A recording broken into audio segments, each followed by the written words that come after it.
Good evening, dear listeners. Welcome once again to our cozy corner of history, where we'll be unrolling a new chapter tonight from an ancient papyrus I've just unearthed. Tonight, we won't be following the exploits of pharaohs or the echoes of battles past. Instead, we're stepping into the daily life of ordinary people in ancient Egypt.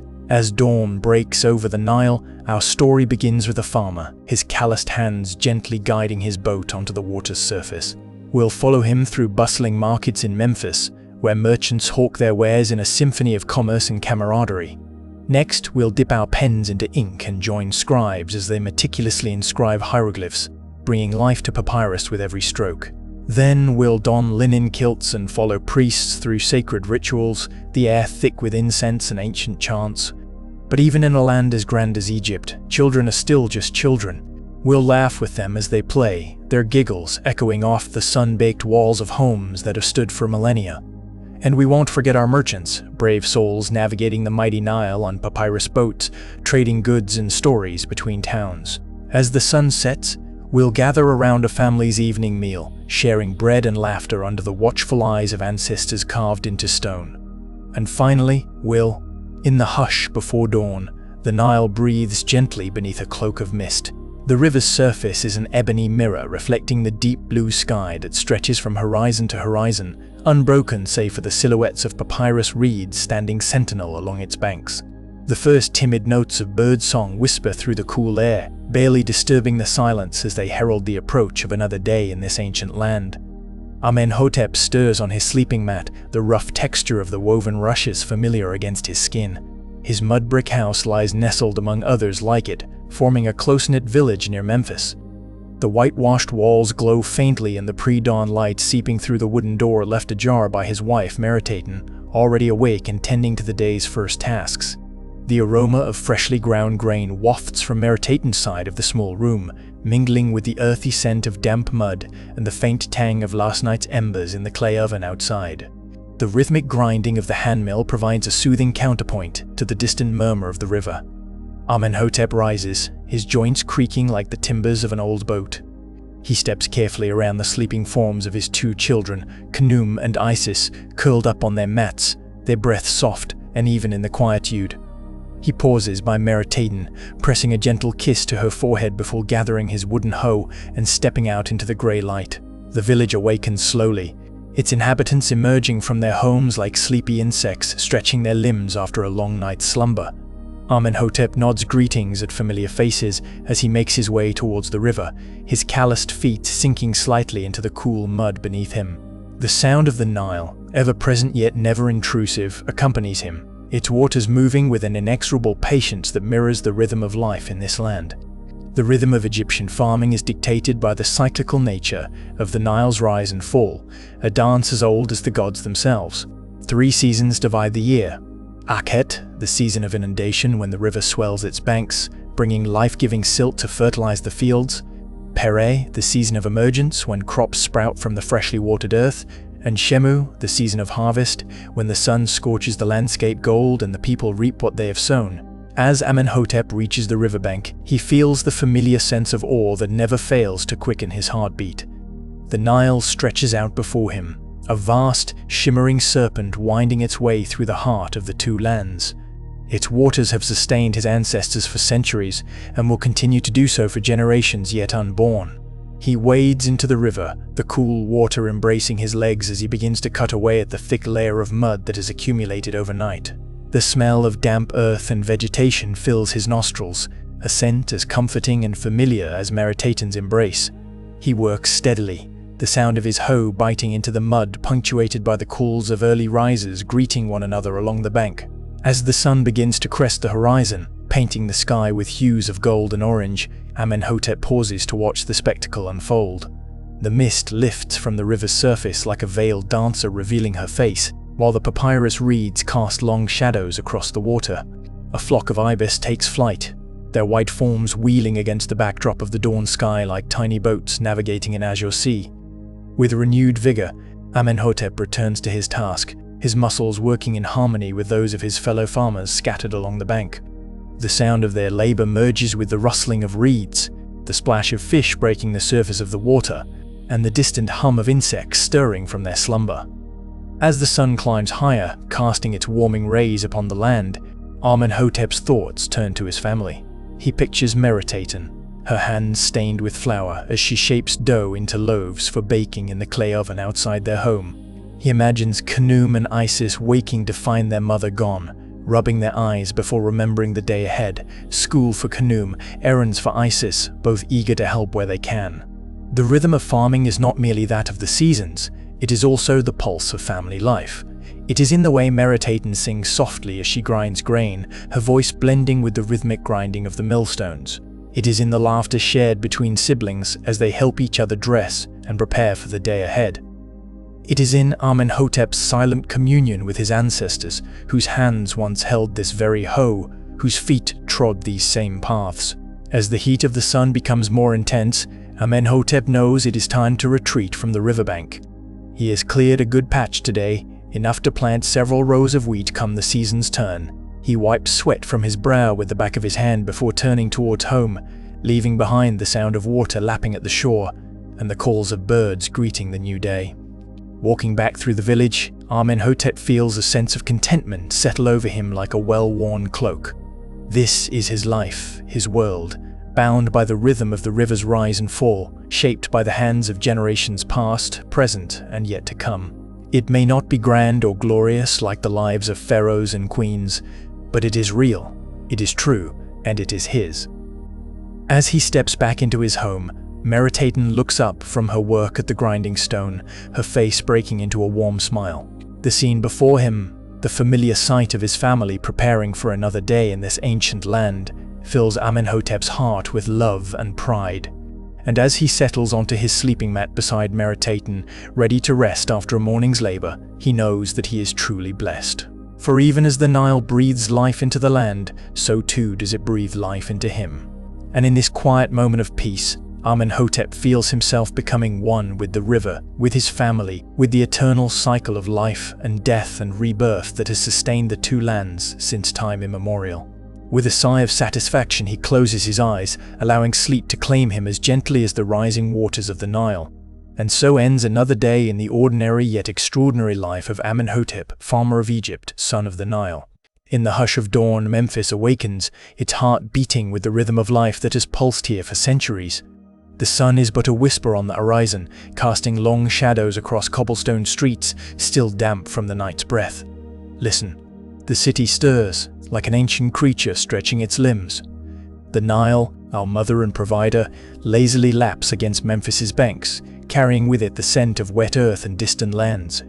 It is a smell that permeates everything, clothing, hair, even the very stones of this grand city. As you inhale deeply, feel the cool, damp air fill your lungs, carrying whispers of papyrus reeds bending in the breeze. The markets of Memphis come alive with a crescendo of sound and color. Wooden carts laden with goods creak along rutted pathways, their drivers calling out greetings to familiar faces. Children giggle as they weave between stalls, their laughter echoing off mud brick walls still cool from the night's chill. Here, at the market's entrance, stands a baker, his arms dusted in flour like fresh snowfall. His oven, a clay behemoth, glows orange hot, belching warmth and the aroma of baking bread. Each loaf is placed carefully onto its wicker tray, then deftly transferred into the oven using long wooden paddles. The scent of fresh bread permeates the air, mingling with that of dung fuel burning steadily beneath. Beyond the baker's stall lies an array of stalls selling provisions for the day ahead, dried fish gleaming silver under the rising sun, lentils glistening like tiny jewels in their heaping piles, onions and garlic braided together into garlands that fill the air with their pungent scent. A woman haggles over a basket of onions, her voice weaving through the cacophony as she barters for a small jar of oil from the merchant beside her. Further along, a potter displays his wares, jars of every size, some still damp and glistening, others fired hard and ready for use. They bear witness to our lives here in Memphis, these vessels. They carry water from the Nile, hold grain harvested from our fields, store beer brewed by skilled women. Next door, a linen merchant unfurls bolts of white cloth, its threads catching the light like spun moonlight. He calls out prices, but his wares need no advertisement. Their quality speaks for itself. Nearby, a jeweler works at her stall, fingers nimble as she crafts copper into intricate amulets and faience beads into vibrant necklaces. The perfume seller's stall is unmistakable, its small alabaster jars containing kai-fi and myrrh filling the air with heady sweetness. It mingles with other smells, fish guts left to dry on racks, dung cakes used for fuel, warm dust kicked up by passing feet. Each scent tells a story of Memphis's daily life. Money does not jingle here, no coins clink in purses or weigh down pockets. Instead, we trade in grain, linen, copper. Our currency is the very essence of our existence. A woman offers a basket of onions for a jar of oil. They haggle briefly before agreement is reached with a nod and a smile. Sounds blend into one another, vendors calling their wares, children's laughter punctuating adults' conversations, a donkey braying nearby, wooden cartwheels creaking rhythmically on packed earth. This symphony accompanies our daily lives, as familiar to us Memphians as the sun rising over the Nile. As you walk deeper into the market, feel the warmth of Memphis embracing you. See how light dances off pottery shards strewn along pathways. Hear how it catches in laughter echoing from stalls filled with treasures awaiting discovery. This is our city, alive and vibrant, its heart beating strongly beneath your feet. Here, a scribe sits under an awning, inkpot beside him, reed pen poised over papyrus scrolls. He records transactions, debts, promises, the fabric of our society woven into his careful script. There, a musician plays a lyre, fingers dancing lightly over strings as notes float upwards, mingling with market chatter. Time passes slowly in Memphis. We do not rush, we savor each moment, each sensation. After all, we have learned from the Nile, patience brings forth life, richness. So too does our city yield its treasures to those who take the time to appreciate her rhythms. As noon approaches, shadows shorten and temperatures rise. The market begins to quiet, its energy shifting as stall owners pack away unsold goods. Children retreat indoors for lessons or naps. Men head home for midday meals with families. Yet Memphis does not sleep, it merely changes its tune, preparing for the next act in this eternal performance. Feel the warmth of the sun on your face now. Hear the gentle hum of insects rising with temperature. See how dust motes dance lazily in beams of light slanting through market stalls' wooden frameworks. Smell the scent of river mud beneath your feet, rich and earthy, promising life and renewal. Close your eyes, breathe deeply, allow Memphis to seep into you. Let its rhythms become yours, slow, steady, unhurried. Let the warmth of its sun chase away tension. The hum of its insects lull you into calm. Feel the cool Nile breeze whisper through your hair, carrying stories of distant lands and ancient times. Here in Memphis, time is measured not by hours or days, but by the cycle of the Nile, by the rising and setting of our great sun. We live in harmony with these forces, allowing them to shape our lives rather than trying to bend them to our will. This is our wisdom, our gift from generations past. As you stand here amidst the market's quietude, feel a sense of belonging, of connection to all who have come before you, who walked these same paths, breathed this air, shared in this life. You are part of Memphis's story now, just as it is part of yours. Let your breath deepen further, your body relax into the embrace of this ancient city. Feel yourself becoming one with Memphis, its heart beating steadily beneath you, its spirit enfolding you like a warm cloak. Here, in this moment, there is nothing but peace, tranquility, belonging. Now, allow the sounds and smells, sights and sensations of Memphis to wash over you, carrying you gently towards sleep. Let them fill your dreams with images of the Nile at dawn, bread baking in clay ovens, children's laughter echoing through bustling markets. Let Egypt breathe life into your slumber, guiding you softly into realms where ancient wisdom awaits. Good night from Memphis, where time holds its breath and life flows like the eternal Nile. In the heart of Memphis, where the great temple of Ptah stood tall against the desert sky, there existed a place of learning and scholarship known as the House of Life.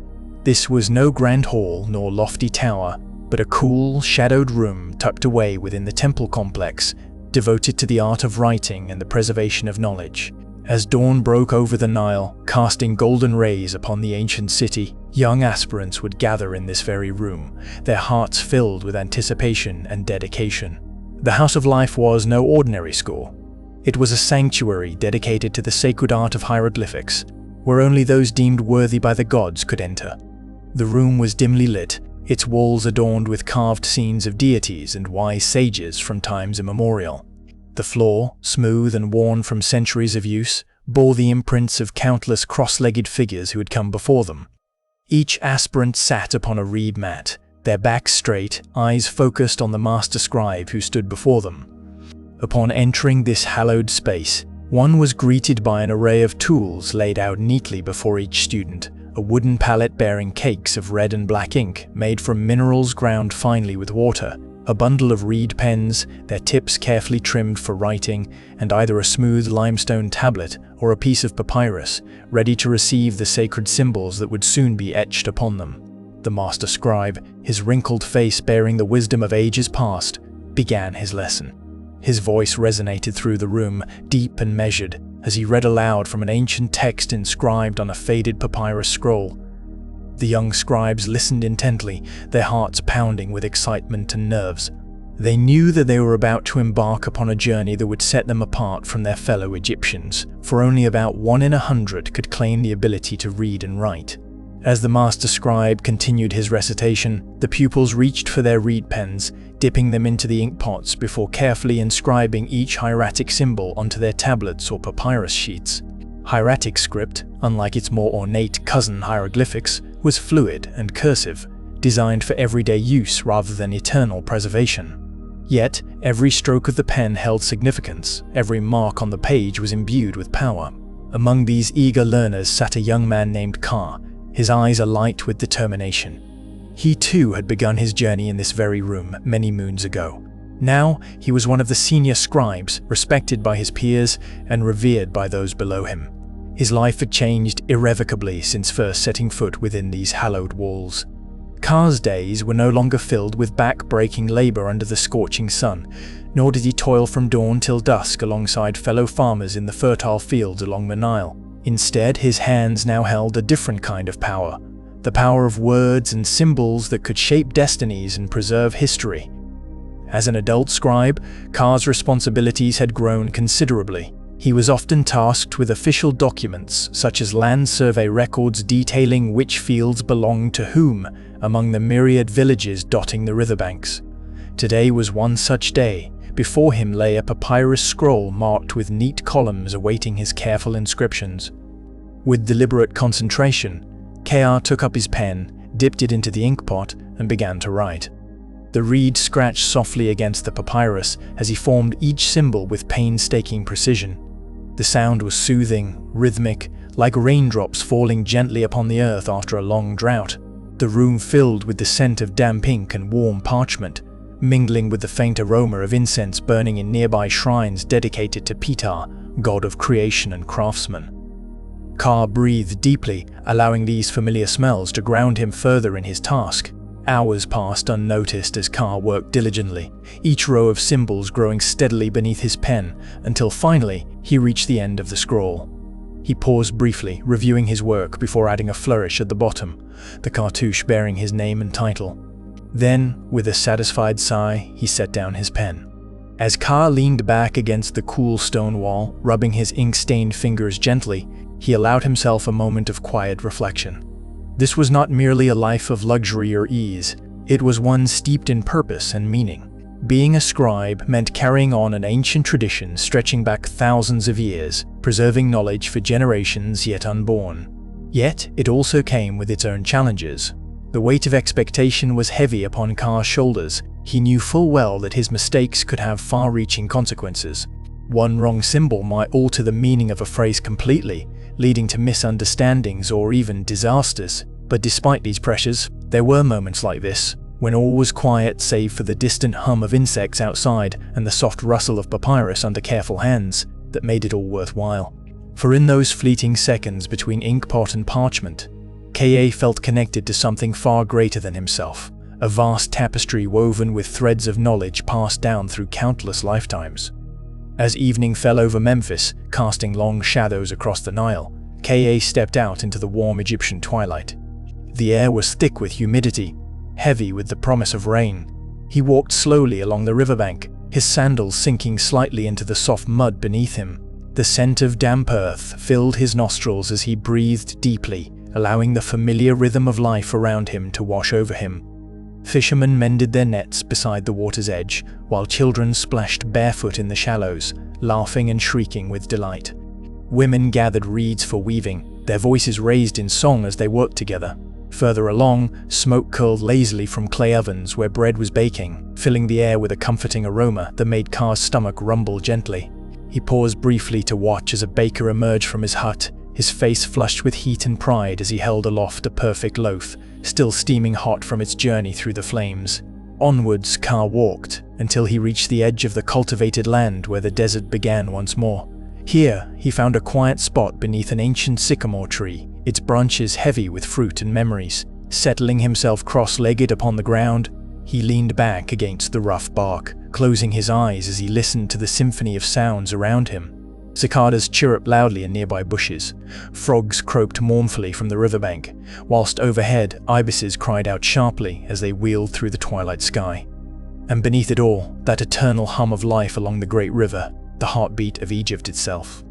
As darkness descended fully upon Memphis, stars began to emerge one by one above Car's head, their light barely discernible against the vast expanse of night.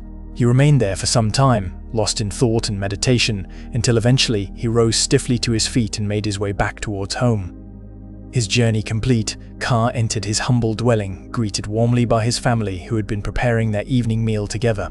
They gathered around him, sharing stories of their day while they ate simple fare beneath the soft glow of oil lamps. And so it was that another day drew to a close in the life of Scribe Car. A day filled with learning and labor, reflection and reverence, a day like any other, yet unlike any other too. For this was Egypt, eternal, unchanging, ever-evolving, where each moment held within it echoes of centuries past and promises of millennia to come. As the final embers of their meal burned low, Car's family retired one by one to their beds, leaving him alone with his thoughts.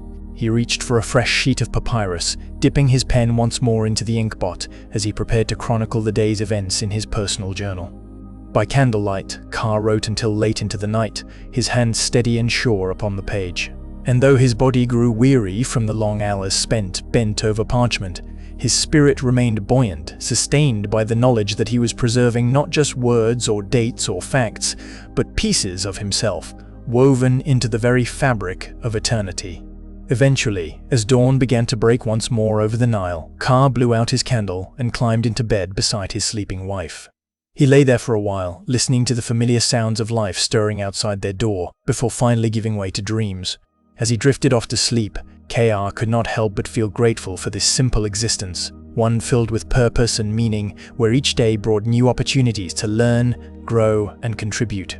For though he was but a humble scribe among millions, his words held power to inform, inspire, and illuminate generations yet unborn. And so it would continue until the end of time itself. The eternal dance of light upon water, the ceaseless rhythm of life along the great river, the quiet dignity of ordinary people going about their daily lives in ancient Egypt. And among them all, there would always be those who could read and write, guardians of knowledge, keepers of history, scribes of eternity.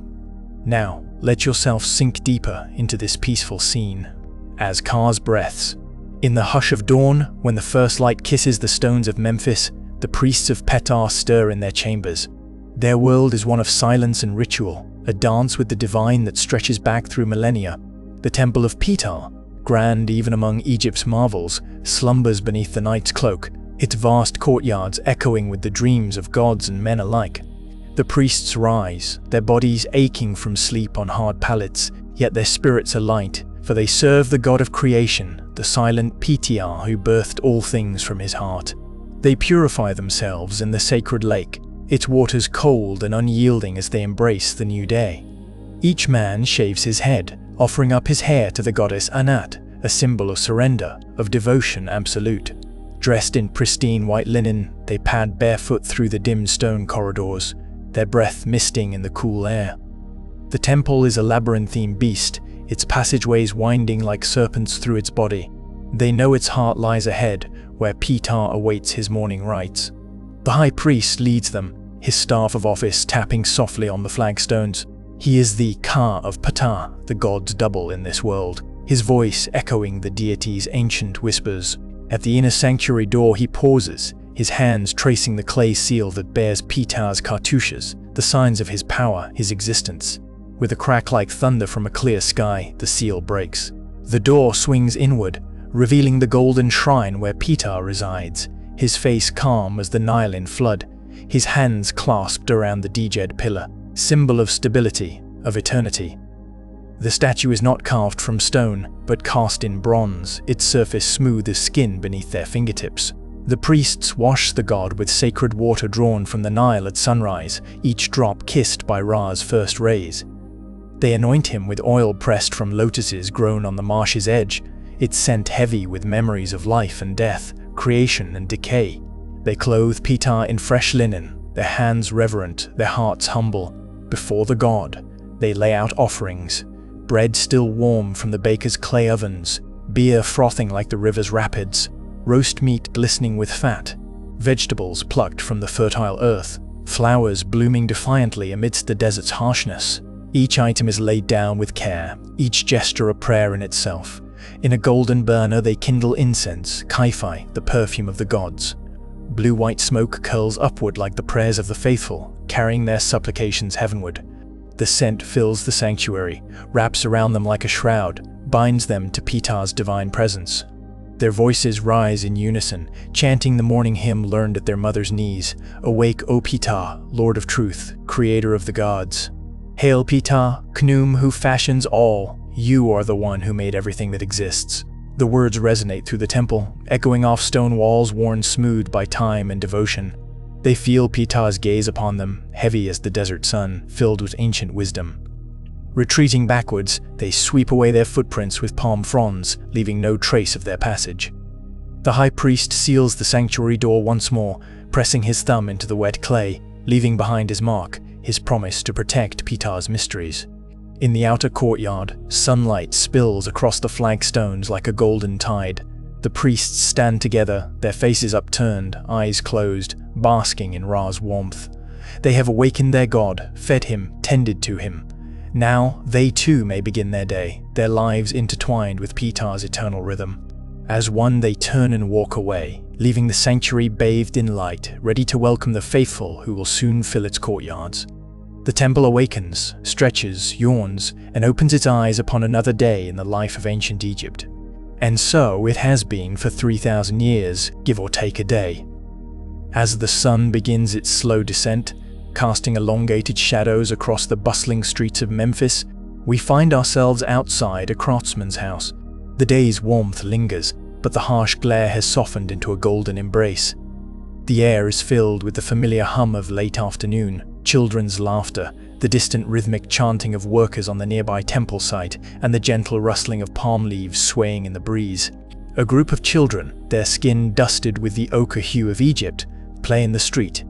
They run barefoot, their tiny toes splaying against the warm earth, leaving imprints that will soon be swallowed by the sand. Their hair, shaved except for a single long braid at the side of their heads, bobs and swings as they dart about, their laughter echoing off the mud brick walls. Here, a boy and a girl wrestle in the dust, their young bodies gleaming with sweat. There, another child kicks a ball made from rags tied together, chasing it with all the single-minded determination of youth. A fourth child, perhaps the youngest, plays alone, practicing her steps in a game reminiscent of leapfrog, chanting Kuzalawiza under her breath. Their mothers, having completed their daily chores, watch over them from doorways and rooftops. They call out intermittently, their voices weaving into the fabric of the day like threads of love and discipline. Yaya, not too rough. Meritaten, don't wander off too far. Their names, like the cities, are echoes of an ancient past, yet spoken with the same tender familiarity as any mother in any time. As the sun dips lower, the shadows grow longer and the children's play begins to slow. The tug-of-war rope is abandoned mid-pull, the ball left to rest where it fell. One by one, they respond to their mother's calls, trudging reluctantly towards home, their small hands leaving trails of dust on their otherwise immaculate white linen kilts. Inside the craftsman's house, a family gathers as the day's heat begins to abate. The father, a skilled woodcarver named Khnum, sits cross-legged on the cool earthen floor, his calloused hands gently rubbing the back of his eldest son, Nebu.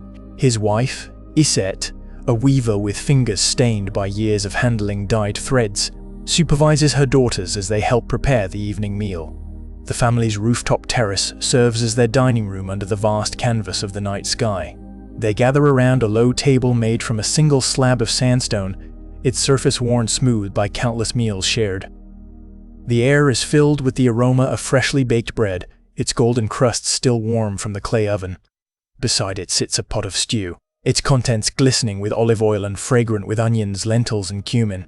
As they eat, their conversation flows like the Nile in flood season. They speak in ancient Egyptian, a language that has not been heard since the last scribe laid down his reed pen some 2 millennia ago. Yet here, it is alive, vibrant, filled with the cadences of everyday life. Nebu shares tales from the temple where he apprentices under the high priest. His sisters, Meritaten and Bakataten, giggle about their day at the schoolhouse, where they learn to read and write alongside boys their age. Grandmother Satire sits silently by the edge of the terrace, her eyes reflecting the stars above as she listens to her family's chatter. She joins in occasionally, her voice barely above a whisper, sharing stories of her own childhood under the reign of the great pharaoh Ramses II. Her words are like ancient papyrus scrolls unrolled, revealing glimpses into a history that stretches back thousands of years. As the meal draws to a close, Iset brings out dried figs and dates, their sweetness a perfect complement to the hearty stew.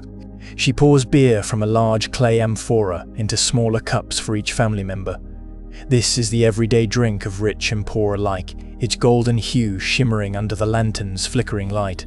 The beer is cool, refreshing, carrying with it the faint taste of bread and the earthiness of the Nile. It is a humble beverage, yet it brings together this family, binding them in a shared ritual as old as Egypt itself. They drink slowly, deliberately, each sip a testament to their connection, their belonging. As the night deepens, the family's conversation softens into a gentle hum. The lantern's flame flickers lower, casting dancing shadows on the walls adorned with faded paintings of gods and goddesses. The air grows cooler, carrying with it the scent of the river, the perfume of lotus blossoms opening under the moon. One by one, the family members retire to their beds, their bodies heavy with contentment. Khnum and Iset are the last to leave the terrace, their hands entwined as they watch the sleeping city below. They whisper goodnight to each other, their voices barely audible yet filled with all the love and devotion that has sustained their family through countless days and nights. And so, under the watchful eyes of Isis and Osiris painted on the walls, the family sleeps. Their breaths rise and fall in rhythm, a symphony as old as Egypt itself. This is the daily life of ancient Egypt, not in its grand temples or pyramids, but here, in this humble home, where love, laughter, and shared meals under the starlit sky are the true treasures of a civilization that spanned 3,000 years. As you lie here, listening to my voice, imagine yourself among them. Feel the cool earth beneath your bare feet, smell the aroma of freshly baked bread, hear the gentle hum of ancient Egyptian conversation. Let their peaceful slumber become yours.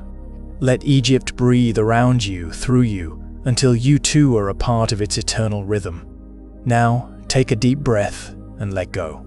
As the sun begins its languid descent, painting the heavens with hues of copper and gold, the Nile River, lifeblood of Egypt, mirrors this celestial artistry upon its tranquil surface.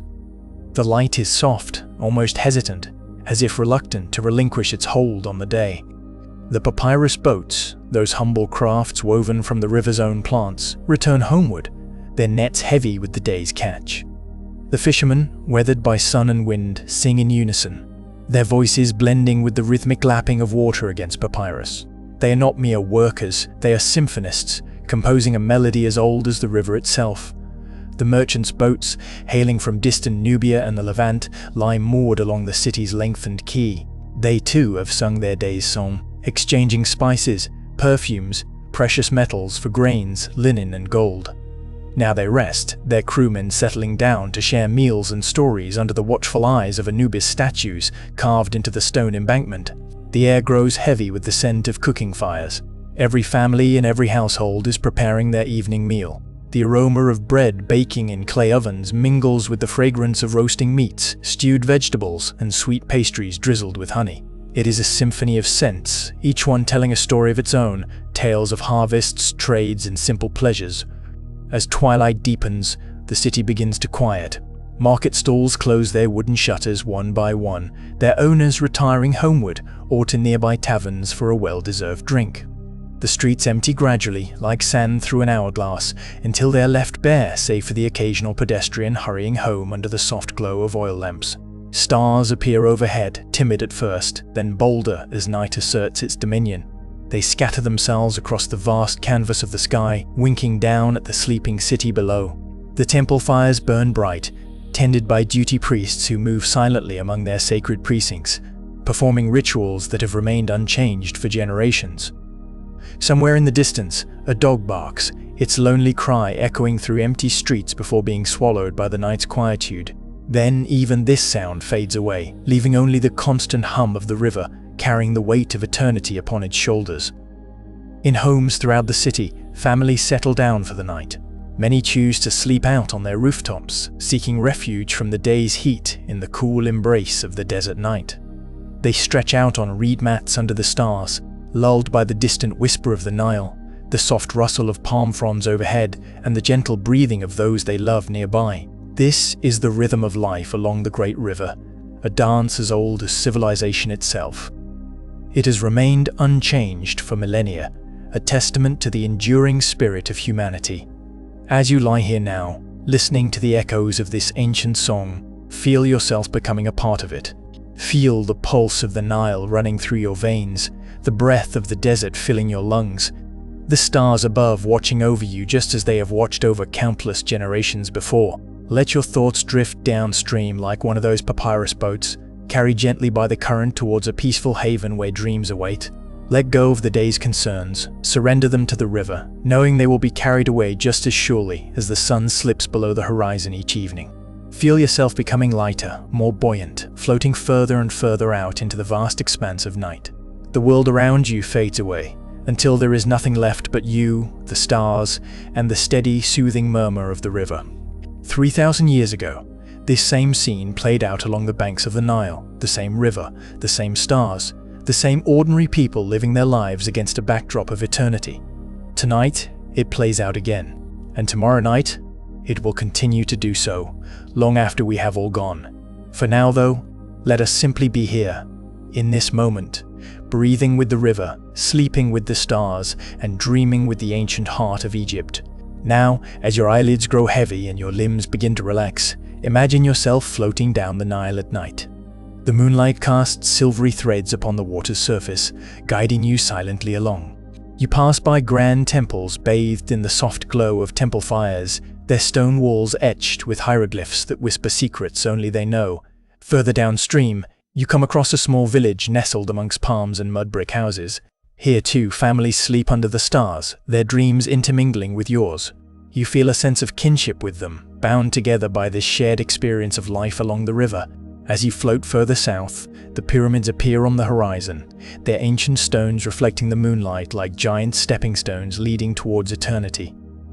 They stand sentinel over the land, guardians of its past and promise of its future. Feel yourself being drawn closer to them now, gently, slowly, as if by an unseen current. Let them guide you deeper into sleep, their timeless presence reassuring, calming. Allow their ancient wisdom to seep into your consciousness, bringing peace, healing, and understanding. With each breath you take, feel yourself sinking deeper into the embrace of the Nile Valley. Feel its pulse becoming yours, its rhythm echoing within your heart. Feel the weight of history upon your shoulders, but also the lightness of being part of something so much greater than oneself. And now, as you lie here beneath the stars, cradled by the river and watched over by the pyramids, let yourself slip quietly into sleep. Let it come gently, like the setting sun painting the sky with hues of gold and copper. Let it wash over you, carrying you away on its tide towards a place where dreams await. Sleep now, dear listener, beneath the watchful eyes of the stars and the steady gaze of the pyramids. Know that you are not alone in this ancient land, but part of a great tapestry woven through time by countless generations before you. And know too that tomorrow will bring another day, another sunrise, another chance to sing your song along the banks of the eternal Nile. Good night.